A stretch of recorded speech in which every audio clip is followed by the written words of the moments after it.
The village of Kumbara thrived beneath the golden sun, its fields stretching far and wide, bursting with life. Tall baobab trees stood as silent witnesses to the stories woven into the land, their twisted branches sheltering the spirits of ancestors who once roamed these lands. Birds chattered in the distance, their songs weaving through the gentle rustle of palm leaves. At the heart of this village stood the grand home of Kofi, a wealthy trader known for his fine silks and rare spices, a man whose wealth commanded respect and whose word was law in his household. His daughter, Nia, had grown up with every luxury one could imagine, golden bracelets that jingled with every movement, fabrics softer than a lover's whisper, and meals fit for royalty. But despite all this, there was an emptiness she could not explain.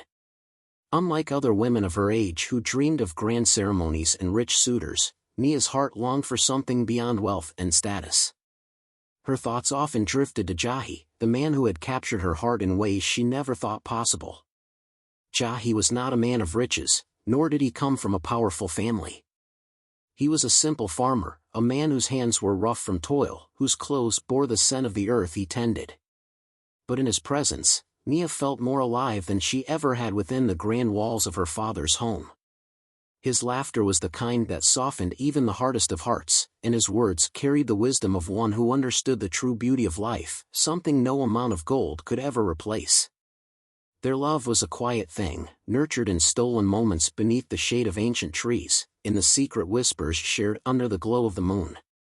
They spoke of a future together, one where love, not wealth, defined their happiness. But love alone could not erase the harsh reality of their world. Kofi had already chosen a suitor for Nia, a merchant whose wealth rivaled that of kings. His caravans stretched across lands unseen, his name carried weight in the courts of distant rulers. To Kofi, this was not just a marriage, it was an alliance, a means to secure his family's standing for generations to come. The thought of his daughter marrying a mere farmer was unthinkable, a stain on the legacy he had spent years building. The news of her arranged marriage cast a shadow over Nia's heart.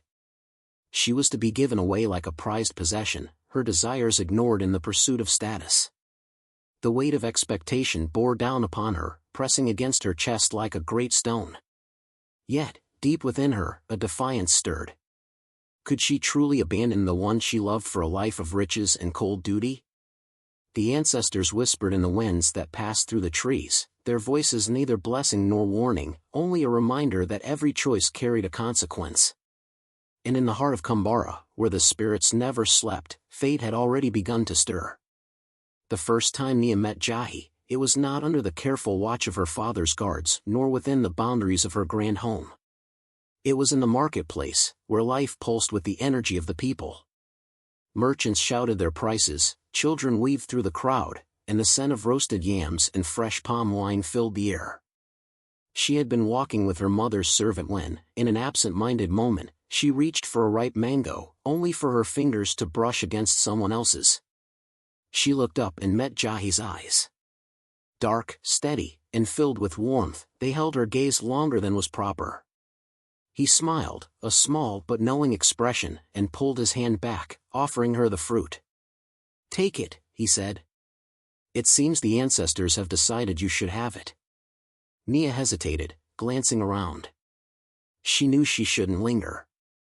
But something about him intrigued her. His presence felt different from the men she had been raised around, men who wore fine robes and spoke in measured tones about wealth and power. Jahi had no jewels, no embroidered garments. He was dressed simply, his feet dusty from walking the fields. Yet he stood with the quiet confidence of someone who knew his worth, even without gold to prove it. Days passed, but the memory of their brief encounter stayed with her. Fate, or perhaps something greater, brought them together again. This time, it was near the river where she often escaped to find a moment of solitude. She had gone there at sunset, drawn by the quiet hush of the water. And there, at the river's edge, was Jahi, washing the dirt from his hands after a long day of tending the fields. "You again," she said, trying to sound indifferent, though her heart beat faster. He grinned. "I was beginning to think the spirits were playing tricks on me." From that evening on, their meetings became more frequent. Under the shade of ancient trees, they spoke of their lives. Nia, of her golden cage, and Jahi, of the freedom he had but the struggles he endured. He told her of his dreams, of owning his own land one day, of providing for a family not with riches but with love and hard work. She, in turn, spoke of how she longed to live without the weight of expectation, to choose her own path rather than follow one already set for her. Their love grew in whispers and secret glances, in hands that brushed too quickly in passing, in moments stolen from the eyes of the village. They made promises in hushed voices beneath the moon, vows carried away by the wind. But the world was not kind to forbidden love. Rumors began to stir. The elders of Kambara, keepers of tradition and order, noticed the way Nia's eyes followed Jahi, the way she disappeared for stretches of time. And soon, the whispers reached her father. One evening, Kofi summoned her. He sat in his great hall, surrounded by elders and family members, his expression carved from stone. "I have heard troubling things, Nia," he said, his voice calm but heavy. "Tell me they are lies." She hesitated, but she knew there was no use in denying the truth. "I love him," she said, her voice steady despite the fear curling in her chest. Her father exhaled sharply, shaking his head as if she had uttered something shameful. "Love," he repeated, his voice edged with disbelief. "You are my daughter. Your duty is not to love a man of your choosing but to honor your family with a good marriage." The elders murmured in agreement. "A man with nothing cannot offer you a future, child," one of them said. "What will you eat? Where will you sleep when hardship comes?" "But he is kind," she protested. "He works hard. It does not matter," her father interrupted. "I have already chosen your husband." Her breath caught. "The merchant," he continued. "Asare." Nia's stomach turned at the name. Asare was a man twice her age, known for his wealth but also for his cruelty. He had been married before, 3 times, in fact, and each of his wives had either died young or mysteriously vanished. Some whispered that he had dealings with dark spirits, that his wealth came at a price no one dared to question. Terror gripped her. "Father, please," she pleaded. "You cannot do this." "I can," he said firmly. "And I will." Her mother, who had remained silent throughout, finally spoke, her voice soft but firm. "You must think of your future, Nia. Do not throw away a life of comfort for a love that cannot feed you." Tears stung her eyes, but she knew no amount of pleading would change their minds. She was to be wed in a fortnight. That night, she ran to Jahi, breathless, her heart pounding. She found him in the fields, the moon casting a silver glow over him. He saw the fear in her eyes before she even spoke. "My father, he has arranged my marriage." The words felt foreign on her tongue, unreal. Jahi's hands clenched into fists. "No." She nodded, tears slipping down her face. "They say I must honor my family. That love is not enough." His jaw tightened. "Then we must leave." She looked up at him, startled. "Leave? If they will not allow us to be together here, then we will find a place where they cannot reach us," he said. "A place where our love is enough." For a moment, she hesitated. The thought of leaving behind everything she had ever known, her home, her family, terrified her. But when she looked into Jahi's eyes, she saw her future there, not in the riches of Asare's house, not in the weight of tradition, but in the quiet strength of a man who would love her despite the world's objections. And so, under the cover of night, with nothing but the clothes on their backs and hope in their hearts, they ran. The night they fled Kambara, the sky was moonless, as if the heavens themselves had turned away from their decision. Nia clung tightly to Jahi's hand as they navigated through dense forests, their hurried footsteps muffled by the thick undergrowth. The further they traveled from her father's house, the lighter her heart felt, yet a gnawing unease remained. Had she truly escaped, or had she merely delayed the inevitable? For days, they journeyed through unfamiliar lands, surviving on wild fruits and whatever meager food Jahi could barter from passing travelers. Nia, who had spent her life surrounded by servants and fine meals, felt hunger gnaw at her for the first time. Blisters formed on her feet, and exhaustion weighed heavily upon her. But every time she looked at Jahi, saw the determination in his eyes, she reminded herself that this was the path she had chosen. After nearly a week of travel, they arrived at a small village nestled between rolling hills and thick forests. It was nothing like Kambara. There were no grand houses, no bustling markets filled with the scent of spices. The people here lived humbly, their homes built from mud and straw, their lives dictated by the seasons. Jahi found work in the fields, toiling under the relentless sun, while Nia was left to learn the ways of a life she had never known. The first few weeks were the hardest. Nia's hands, once adorned with gold rings, were now calloused from grinding millet and fetching water from the river. Her fine silks had been replaced by simple cloth, her soft feet forced to endure the rough ground. She struggled with the work, with the exhaustion that settled into her bones each evening. There were nights when she lay beside Jahi, staring up at the thatched roof of their small hut, wondering if she had made a mistake. But Jahi never wavered. He worked tirelessly, always returning home with a smile, whispering words of love and reassurance. "We will make it, Nia," he told her one night, brushing a strand of hair from her face. "As long as we have each other, we have everything." And slowly, she began to believe him. The village women, though wary of her at first, took pity on her struggle and began to teach her. An elderly woman named Mama Bina, whose face was a map of deep lines and wisdom, took her under her wing. She showed Nia how to weave baskets, how to prepare food with the few resources they had.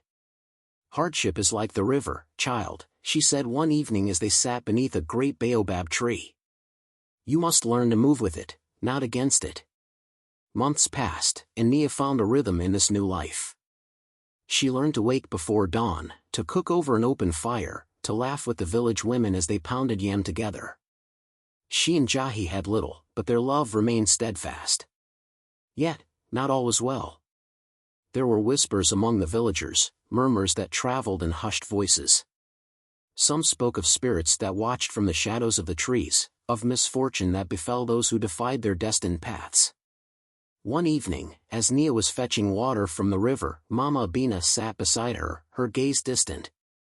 "You remind me of another girl who came here long ago," she said, her voice low. Nia frowned. Another girl? She, too, ran from a fate she did not want. She thought she could outsmart the spirits, that love alone could protect her.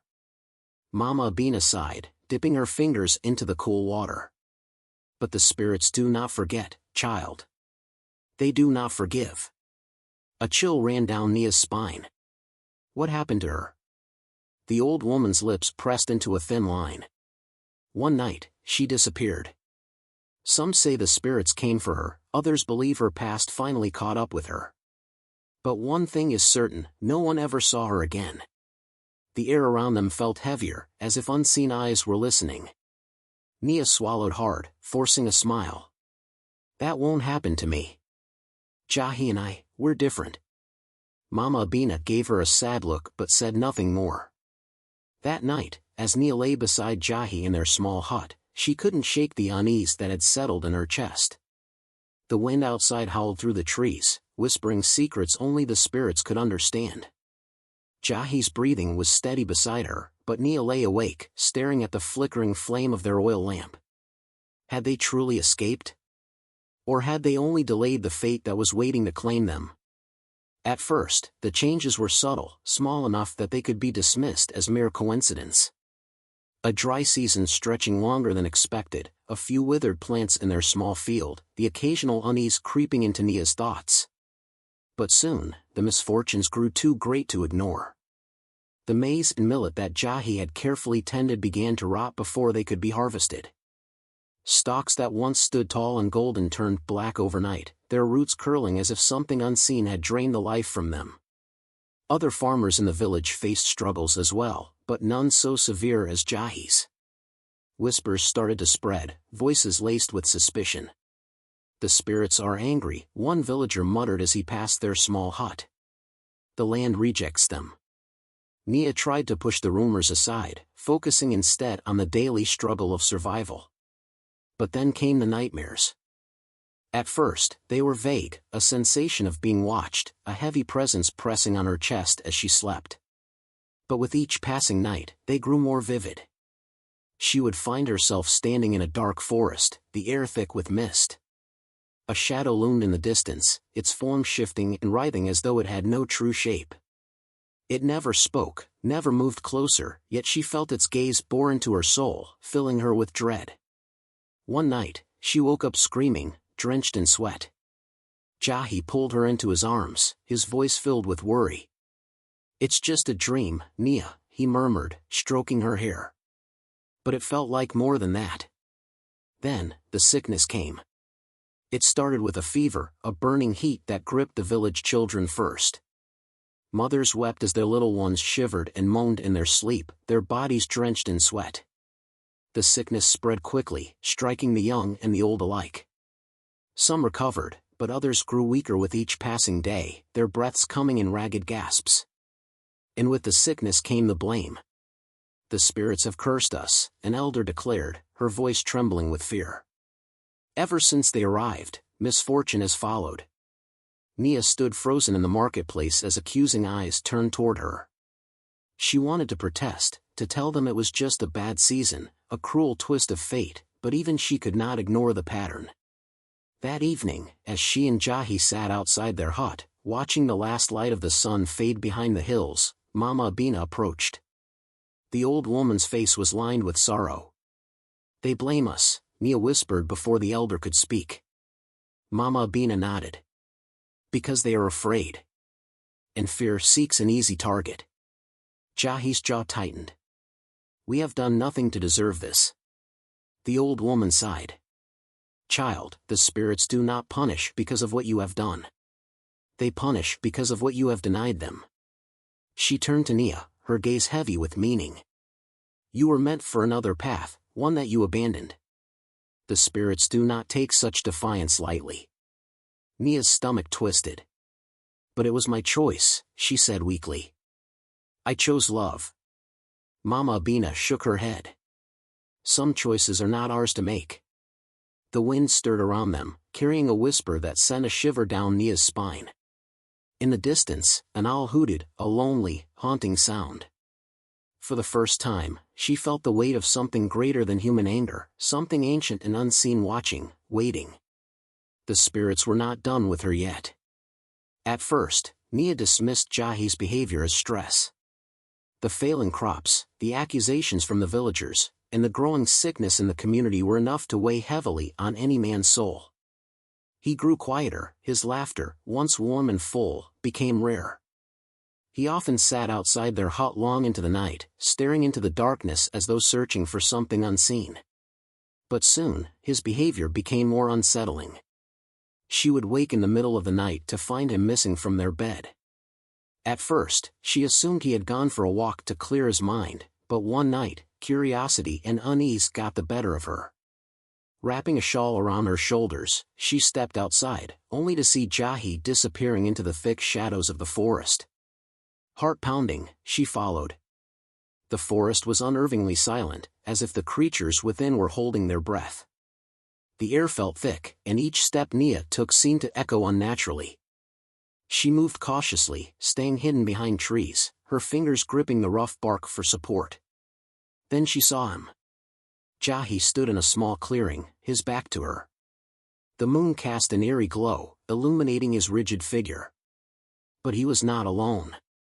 Though she saw no one else, she heard whispers, low, murmuring voices that seemed to come from all around him. The language was unfamiliar, guttural and ancient, and it sent chills down her spine.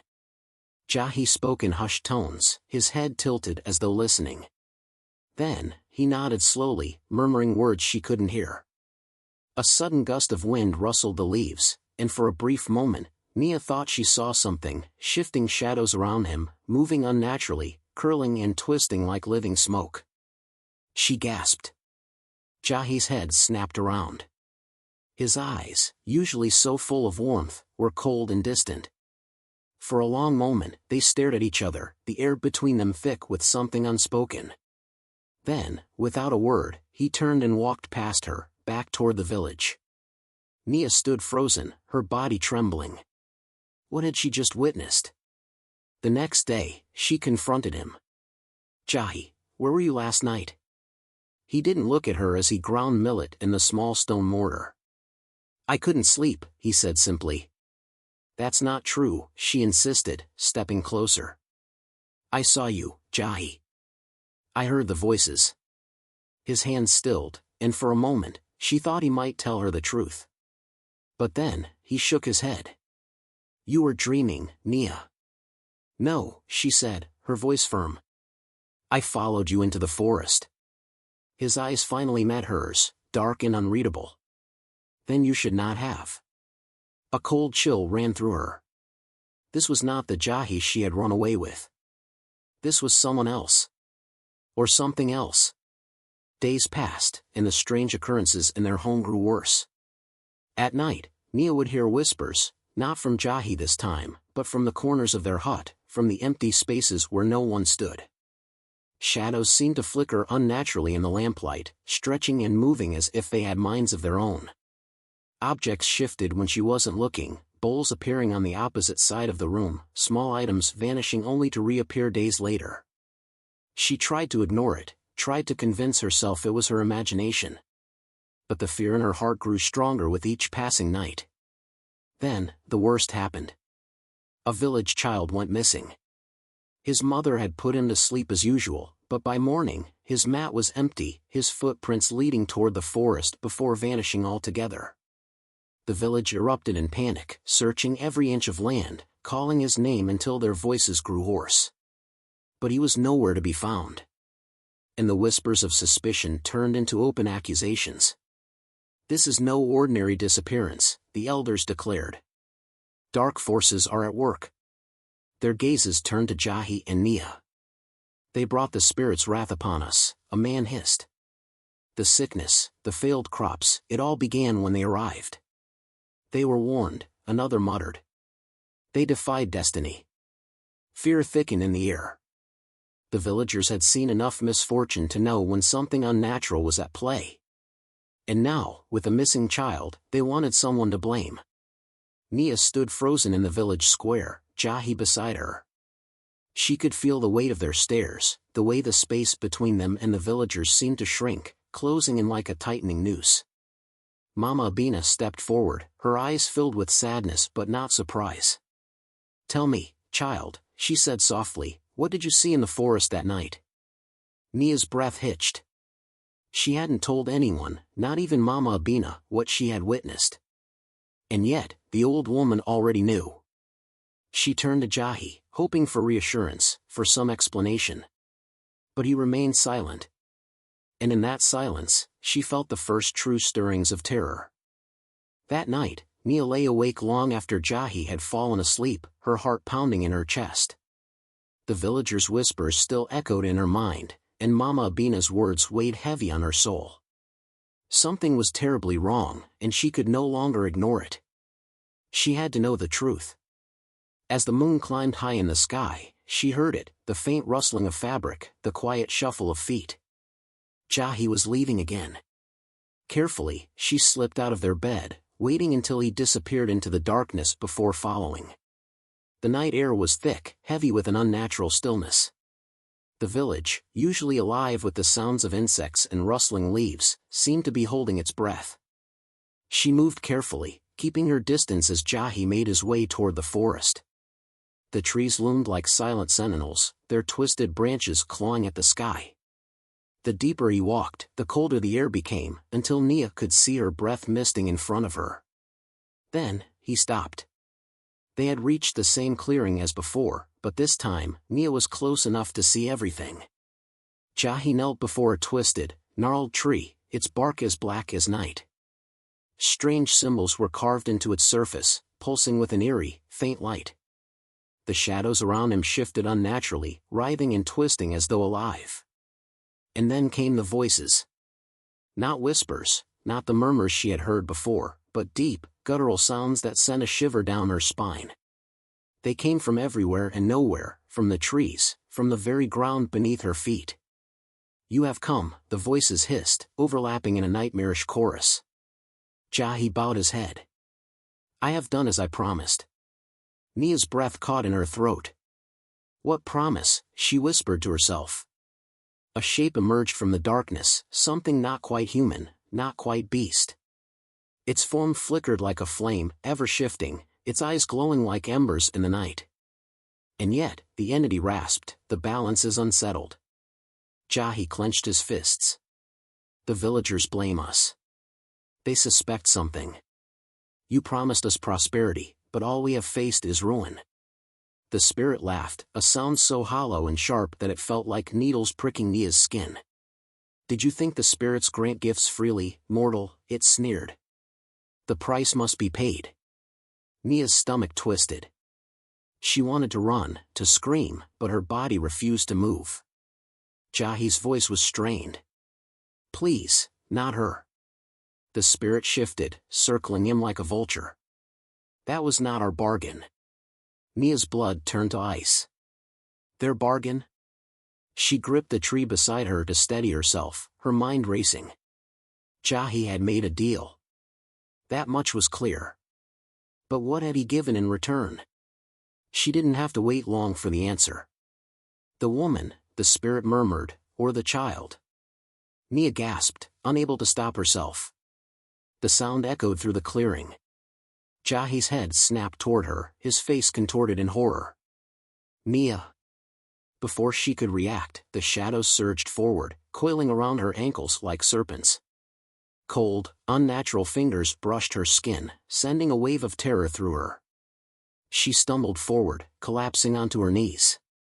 Her heart pounded as she looked at Chave, her husband, the man she had given up everything for. The man who had betrayed her. Tears burned in her eyes. Tell me it's not true, she whispered.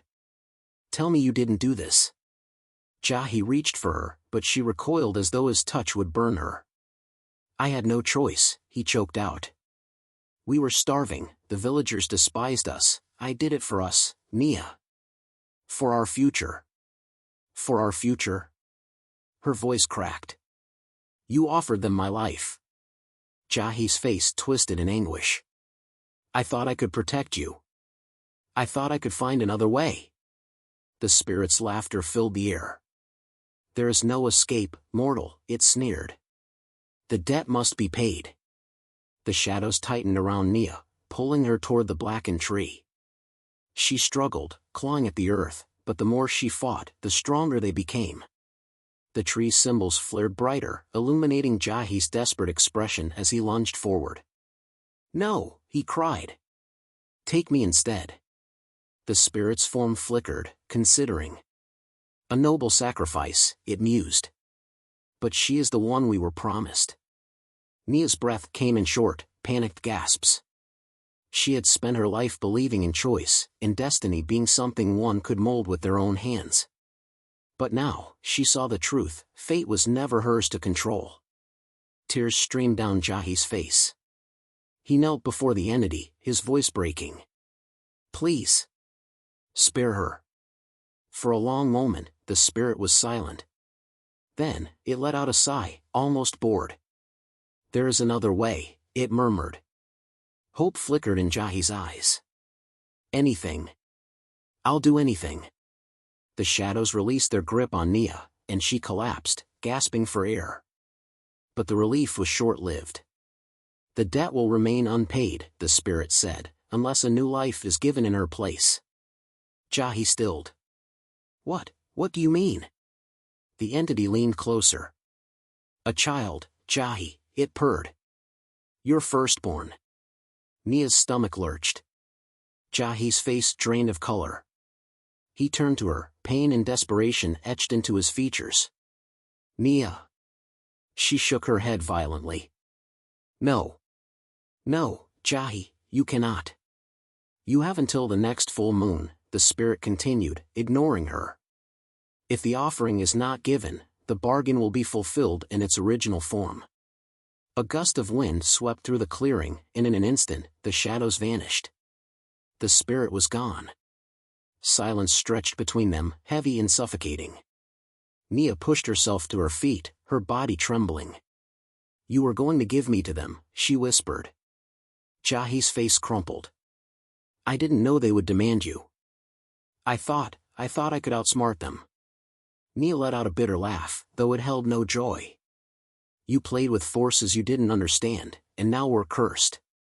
Chave stepped toward her, reaching out. Nia, I swear to you, I will fix this. I will find a way. She looked at him, the man she had sacrificed everything for. The man she had trusted with her life. And she realized she didn't know him at all. Tears burned her eyes, but she refused to let them fall. There's no fixing this, she said, her voice barely above a whisper. And as she turned and walked away, Chave's pleas faded into the night, swallowed by the darkness that had already claimed them both. Nia walked through the village in a daze, her mind a whirlwind of pain and fury. The weight of Chave's betrayal pressed against her chest like a stone, but beyond the hurt, there was something deeper, an urgency that clawed at her soul. If she did nothing, the spirits would return on the next full moon, and she would be their offering. Or worse, her unborn child, if she ever bore one. She couldn't let that happen. There was only one person left who might help her. Mama Bina.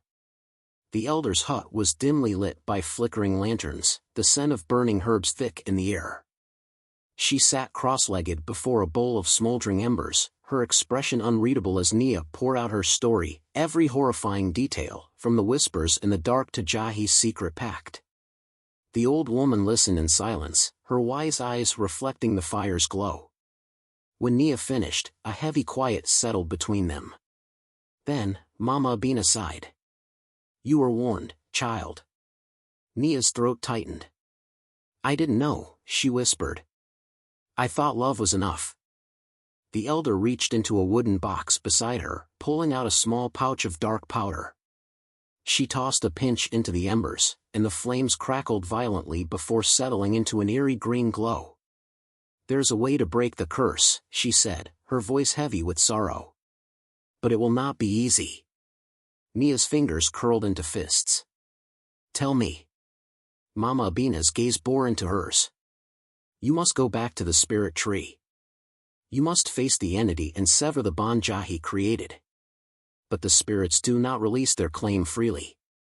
Nia swallowed hard. What do they want? The elder's lips pressed into a thin line. A life, child. Blood must be spilled. The room seemed to shrink around Nia, the fire's warmth replaced by an unbearable cold. She had known, deep down, that there would be no simple solution. But hearing it aloud sent a shiver down her spine. They demand either your soul, or his. The words hung between them like a blade. Nia's heart pounded. There's no other way? Mama Bina shook her head. The spirits were promised a sacrifice. If you refuse, they will take both you and Chave, and the village may not survive their wrath. Nia's vision blurred. She had spent her whole life believing in love, in loyalty. She had fought for Chave, chosen him over comfort, over wealth. She had given him everything.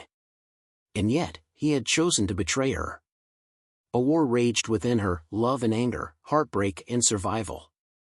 You must decide before the full moon, Mama Bina warned. If you wait too long, the spirits will decide for you. That night, Nia sat outside her hut, staring at the moon's reflection in the village's water basin. The sky was clear, the stars stretching endlessly above her, but all she felt was the weight of the choice before her. Chave had once been her entire world. But now, he was the reason she stood on the edge of destruction. Could she really let him die? She closed her eyes, thinking of the villagers, the children who played in the fields, the mothers who hummed lullabies by the fire. They had taken her in when she and Chave arrived. They had given them food, shelter, despite their fears.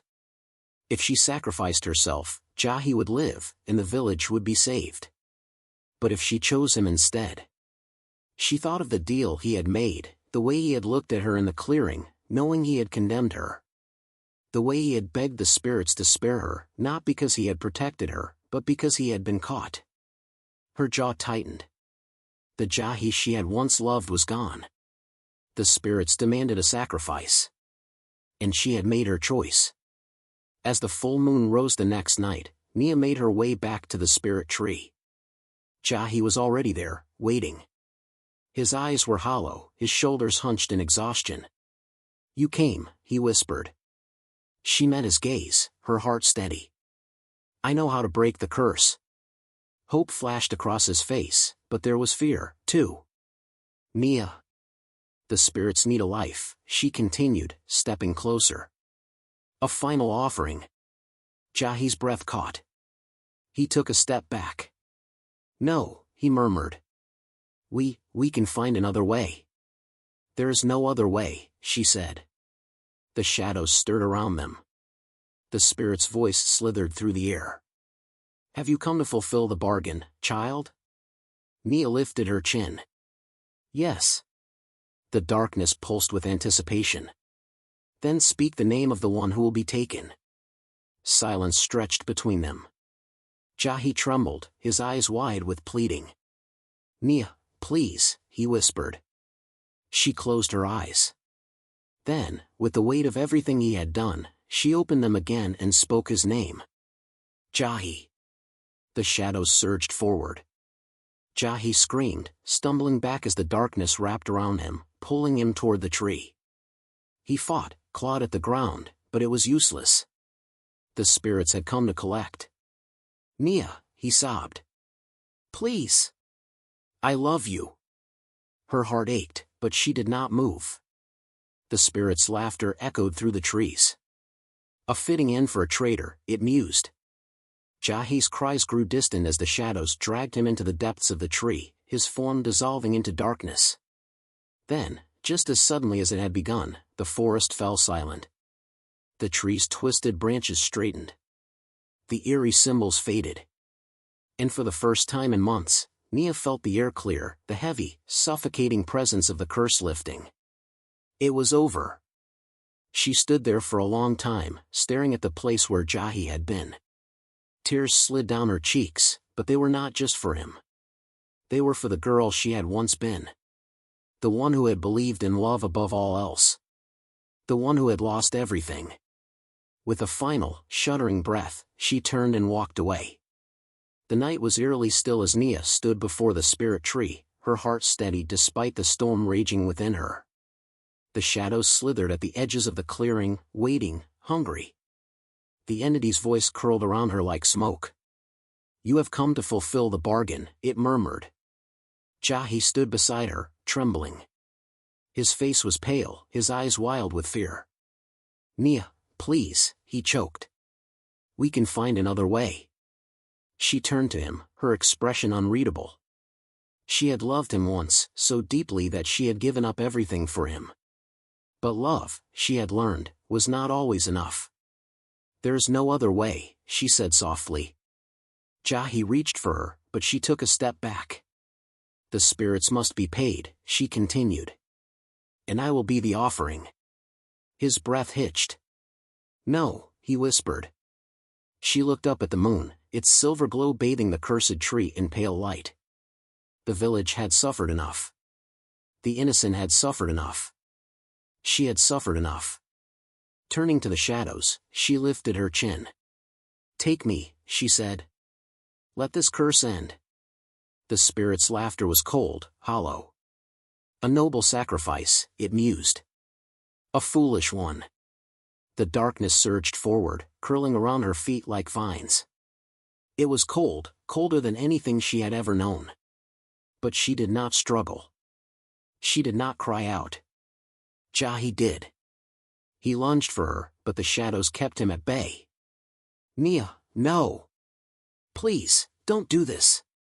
She met his gaze one last time. "Goodbye, Jahi." Then, the darkness swallowed her whole. The wind howled through the clearing, and for a moment, the very earth seemed to shake. The twisted branches of the cursed tree groaned, the symbols carved into its bark flickering, fighting, until, at last, they faded into nothing. And then, silence.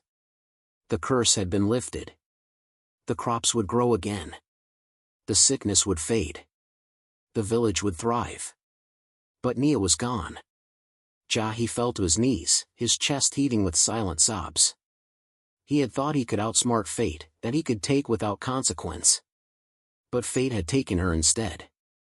He had lost everything. When he returned to the village, the people did not cheer. They did not welcome him back as a hero. They only stared, their eyes filled with grief, with understanding. They knew what had been lost. Days passed, then weeks. The village moved forward, whispering prayers to honor the woman who had saved them. They spoke of Nia as the girl who had chosen love above all else. And the woman who had paid the ultimate price.